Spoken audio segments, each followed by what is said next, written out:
این مسئله شبیهش تو عروة الوثقی داره، غالبا هم فقها حاشیه نکردن، بعضی نادر کم خیلی حاشیه کردن.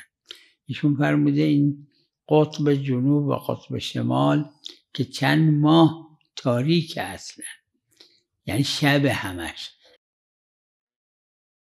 نه فجر داره نه طول نه زوال آفتاب داره.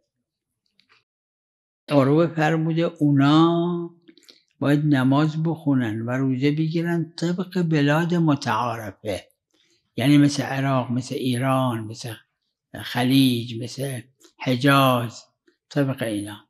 وقت از اون میشه برداشت کرد با شهرهایی که زمان روزش یا شبش غیر متعارف در بزرگی و کوچیکی، یعنی 20 ساعت روزه یا 20 ساعت شبه، 2 ساعت روزه، این فایده نداره 2 ساعت روزه بگیره.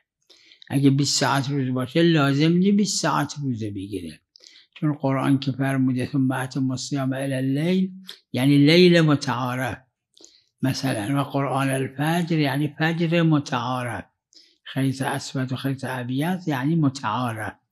اگه غیر متعارف شد همش رجوع به متعارف میشه. اینو فقها دارن، از نمیدونم از محقق علامه به بعد بگیرید مکرر دارن اینو. وجهش همینه که هر چیزی که گفتن مطلقات به اطلاقش حجیت نداره اگر اون مصادیق غیر متعارف باشه.